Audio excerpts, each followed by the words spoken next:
tumebaki tunalia, tumekosa lolote la kufanya.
Tunaolia wapo wanaosema huko ni kuondoa, na tunaolia kwamba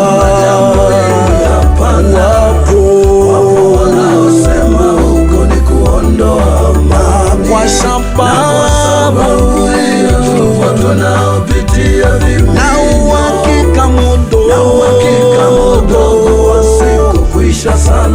na kwa sababu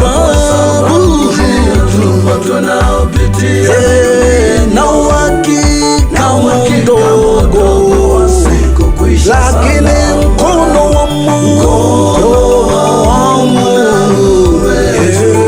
yeyote aliyehusika kuondoka kwenu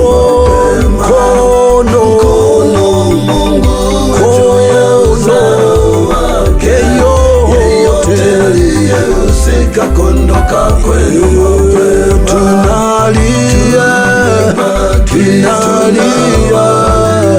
tumekosa lolote la kufanya, tumebaki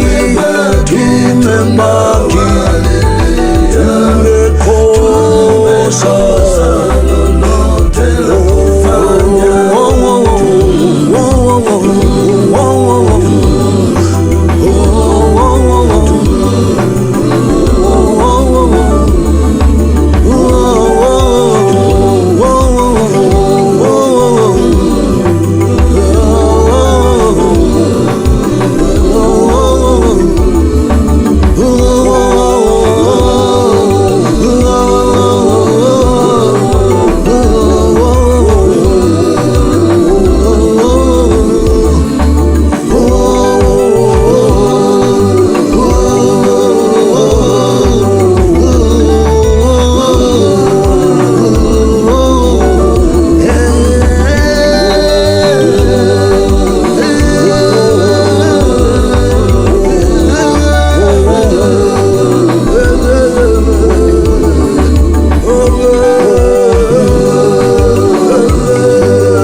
Pastor Mbarikiwa, huu wimbo uliimba baada ya Oktoba 29 au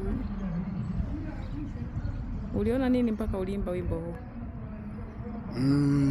Wimbo niliimba kwa sababu tayari kulikuwa kumeshatokea kupotea kwa maelfu ya watu, kwa sababu mtu mmoja aliwahi kusema wasiojulikana wameua watu wengi wasiojulikana kuliko wanaojulikana. Kwa hiyo tayari hapo akina Mdude Nyagali walishakuwa wameondoka, kina Soka, kina Chaula, watu wengi, na picha kadhaa nimeziweka hapo wakati wa kina Polepole bado na wengine wengi wasiojulikana wajaondoka. Kwa hiyo nilimba pengine ili kufikisha kilio, sababu tayari na binti yangu Sifa huo wakati alikuwa ameondolewa kikatili sana na mamlaka za kishetani. Nikawa sina cha kufanya, kwa nikaimba kwamba tumebaki tunawalilia, tumekosa la kufanya.